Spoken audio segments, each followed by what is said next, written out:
다 각각 집으로 돌아가고 예수는 감람산으로 가시니라. 아침에 다시 성전으로 들어오시니 백성이 다 나아오는지라 앉으사 그들을 가르치시더니 서기관들과 바리새인들이 음행 중에 잡힌 여자를 끌고 와서 가운데 세우고 예수께 말하되, 선생이여, 이 여자가 간음하다가 현장에서 잡혔나이다. 모세는 율법에 이러한 여자를 돌로 치라 명하였거니와 선생은 어떻게 말하겠나이까? 그들이 이렇게 말하면 고발할 조건을 얻고자 하여 예수를 시험함이로라. 예수께서 몸을 굽히사 손가락으로 땅에 쓰시니 그들이 묻기를 맞이 아니하는지라. 이에 일어나 이르시되, 너희 중에 죄 없는 자가 먼저 돌로 치라.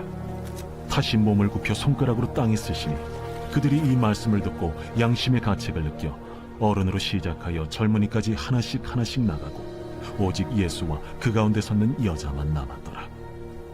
예수께서 일어나사 여자 외에 아무도 없는 것을 보시고 이르시되, 여자여, 너를 고발하던 그들이 어디 있느냐? 너를 정죄한 자가 없느냐? 주여, 없나이다.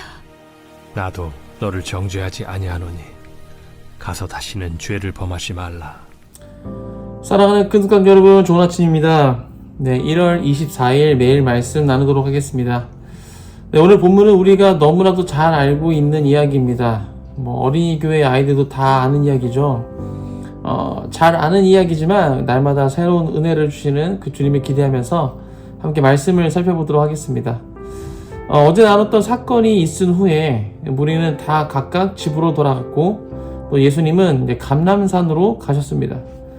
그리고 그 다음 날 아침 예수님이 다시 성전으로 들어오시니 백성이 다 예수님 주변으로 모였습니다. 예수님께서는 자리를 잡고 앉으셔서 그들에게 이제 가르치기 시작하셨죠.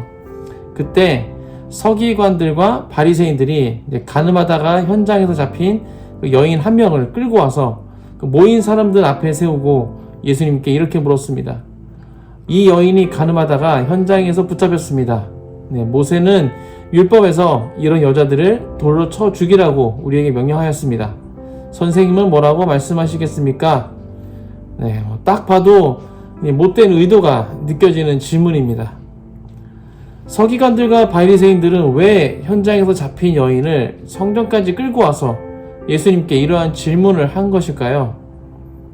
정말 예수님의 지혜가 필요해서 그런 걸까요? 네, 그럴 리가 만무하겠죠.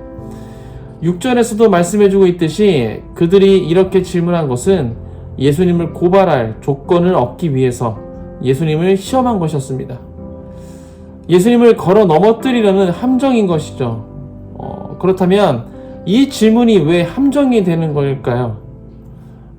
예수님은 그동안 수많은 죄인들의 죄를 용서해 주셨고 또 그들을 자유케 하셨습니다. 만약 예수님이 이번에도 그동안 행하셨던 것처럼 자비와 사랑으로 이 여인의 죄를 용서하여서 처벌을 중지시킨다면 어떻게 될까요? 예수님은 모세의 율법을 어기는 것이 되어서 서기관들과 바리새인들에게 책잡히게 될 것입니다. 그래서 결국엔 여인도 처벌받고 예수님도 처벌하려고 했을 것입니다. 반대로 만약 예수님이 간음하다 현장에서 붙잡혔으니까 모세의 율법대로 돌로 쳐서 죽여라 라고 말씀하신다면 어떻게 될까요? 이것은 율법에는 문제될 것 없지만 당시 이스라엘을 다스리고 있던 그 로마에 대항하는 것이 됩니다. 왜냐하면 당시 그 사형의 판결권과 집행권은 로마 사람들에게만 있었기 때문입니다. 만약 이 여인에게 사형을 판결하고 집행하려면 예수님이 붙잡히셨을 때 빌라도에게 끌려가서 재판을 받았던 것처럼 이 여인도 총독에게 끌려가서 재판을 받아야 할 것입니다. 뿐만 아니라 여인은 율법대로 돌로 쳐서 죽이라는 그것은 지금까지 예수님이 가르치셨던 것과는 정반대의 행동이 되는 것입니다. 그동안 원수까지도 사랑하라고 가르치셨는데 이 여인을 돌로 쳐서 죽이라고 한다면 예수님은 말과 행동이 다른 사람, 겉과 속이 다른 거짓말쟁이라고 매도당하게 될 것입니다. 아무튼 지금 서기관들과 바리새인들은 예수님에게 매우 곤란한 질문을 던져놓고 걸려들기만을 기다리고 있는 것입니다.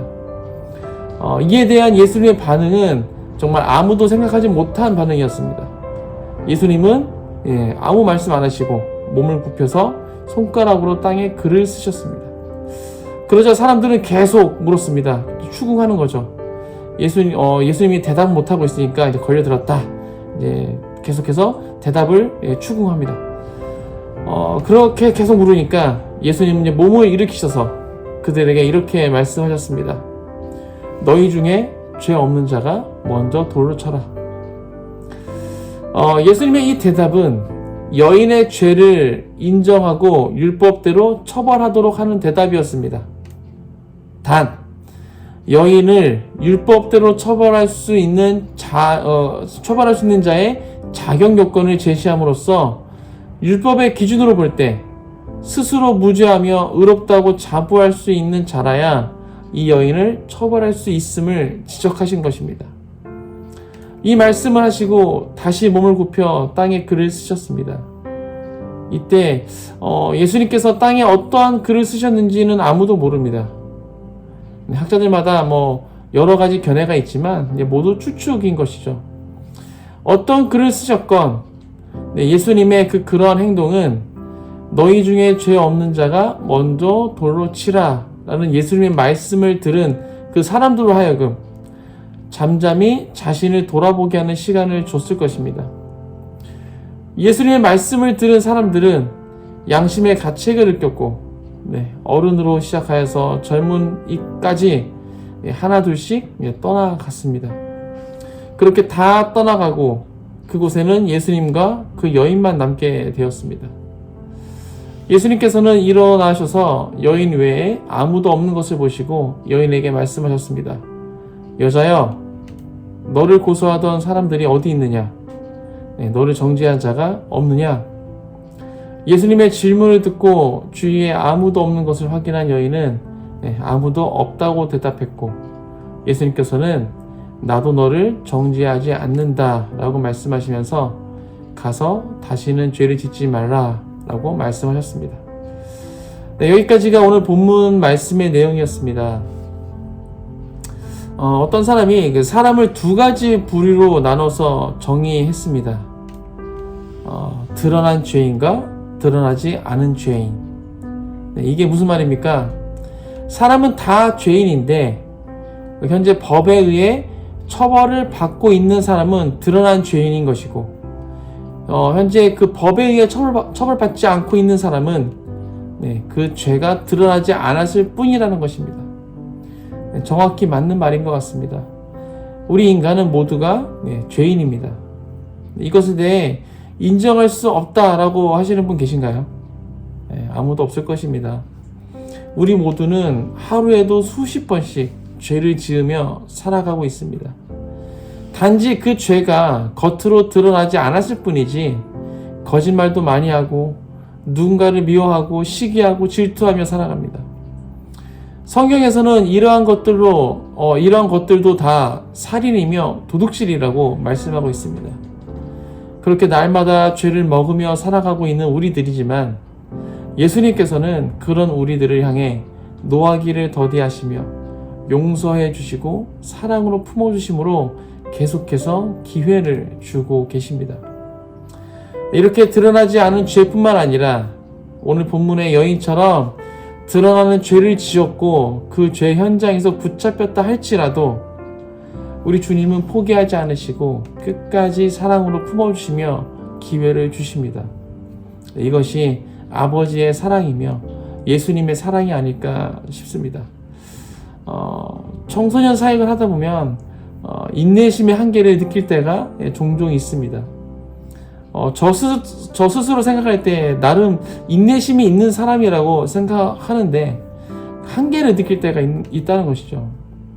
아무리 얘기해도 바뀌지가 않고 이제 좀 나아졌나 싶으면 어느 순간 제자리로 돌아가 있고 그럴 때면 내가 지금 뭘 한 건가 싶은 생각이 들기도 하고 그러다가 가끔은 언제까지 이래야 하나 이걸 해서 뭐 하나 라는 생각이 들 때도 있습니다. 오늘 본문을 묵상하면서 문득 이런 생각이 들었습니다. 나를 바라보시는 예수님의 마음이 저러셨겠구나. 예수님이 정말 오랜 시간 참고 기다리셨겠구나. 네, 저희 청소년 시기를 돌아보면 드러나진 않았지만 어른들 몰래 이것저것 다 하면서 놀았던 기억이 있습니다. 그때 저의 모습에 비하면 우리 청소년 아이들 정말 천사입니다. 천사. 너무 착하고 예쁩니다. 다만 그 스마트폰의 다스림을 받고 있어서 마음이 아플 뿐입니다. 이건 우리나라만의 문제가 아닌 것이죠. 세계적으로 큰 문제가 되고 있습니다. 그래서 몇몇 나라에서는 이 다음 세대들의 그 스마트폰 사용을 제한하기 위한 법안들이 생겨나고 있습니다. 그래서 기능이 제한된 폰을 만들어서 일정 나이까지는 이 폰만 사용할 수 있도록 하는 법, 또 학교에는 폰을 가져오지 못하도록 하는 법, 또 2살 이하의 아이에게 스마트폰이나 태블릿 PC로 미디어를 보여주고 있는 모습이 적발되면 이제 처벌하는 법, 정말 많은 법들이 이제 생겨나고 있습니다. 스마트폰으로부터 다음 세대를 보호하기 위한 노력들이 세계 곳곳에서 일어나고 있습니다. 그만큼 심각한 문제가 된 것이죠. 아무튼 제 멋대로 살았던 저를 한결같은 사랑으로 기다려주신 그 주님의 사랑을 새삼 깨닫는 시간이 되었습니다. 사랑하는 큰스가족 여러분, 저뿐만 아니라 우리 모두는 주님의 그 한결같은 사랑 덕분에 지금 이 자리에 있는 줄 믿습니다. 어느 한 사람도 스스로 잘나서 이 자리에 있을 수는 없습니다. 우리 모두 주님께서 기다려주시고 참아주시고 노하기를 더디하시고 용서해주시고 사랑으로 품어주셨기 때문에 지금의 모습으로 있는 것입니다. 정말 놀라운 은혜이죠. 정말 측량할 수도 없고 헤아릴 수도 없는 큰 은혜입니다. 그러한 엄청난 은혜를 받은 자로서 우리는 그 은혜를 나누며 살아야 할 것입니다. 가늠한 여인을 바라보며 어떻게 저런 짓을 할 수 있어? 라고 소리치며 돌을 집어드는 것이 아니라 나 역시도 똑같은 죄인이었음을 기억하고 내가 받은 주님의 은혜를 기억하면서 사랑으로 품어주고 용서할 수 있기를 주님의 이름으로 축복합니다. 오늘 하루도 주님과 동행하시면서 내가 받은 은혜를 생각하시며 주님께 감사드리고 또 서로를 품어주시는 모든 큰스가족 되시길 주님의 이름으로 축복합니다. 함께 기도하겠습니다. 하나님 감사합니다. 오늘 우리가 너무나 잘 알고 있었던 이야기 다시 한번 나눴습니다. 가늠했던 여인을 붙잡아 놓고 어떻게 해야 되는지 예수님께 물었던 그 서기관들과 바리새인들, 그들은 그 예수님을 해하려고 함정을 파놓았습니다. 그런 함정에 빠지지 않고 예수님은 사랑으로 정말 지혜롭게 그 문제를 해결해 나가셨습니다. 하나님, 우리가 그 여인과 같은 자임을 다시 한번 고백합니다. 지금까지 살아오면서 정말 수많은 죄를 짓고 있고 지금도 계속해서 그런 죄를 짓는 우리들이지만 그런 우리들을 정말 정죄하지 않으시고 처벌하지 않으시고 한결같은 사랑으로 끝까지 기다려주시고 품어주시는 그 주님의 사랑, 우리가 다시 한번 이 시간 다시 한번 우리가 마음 가운데 새기기 원합니다. 우리가 정말 주님으로부터 큰 은혜를 받은 자들입니다. 우리 은혜 받은 자로서 은혜를 베풀며 살아갈 수 있도록 허락하여 주옵소서. 아버지, 우리 가운데 그 주님의 사랑을 부으셔서 우리가 서로를 정죄하고 비난하는 것이 아니라 우리가도 똑같은 죄인임을 고백하며 그들을 품어줄 수 있는 우리가 될 수 있도록 주님 축복하여 주옵소서. 우리 가운데 그러한 사랑을 계속적으로 부어주실 그 주님을 찬양합니다. 이번도 말씀 예수 그리스도 이름으로 기도했습니다. 아멘.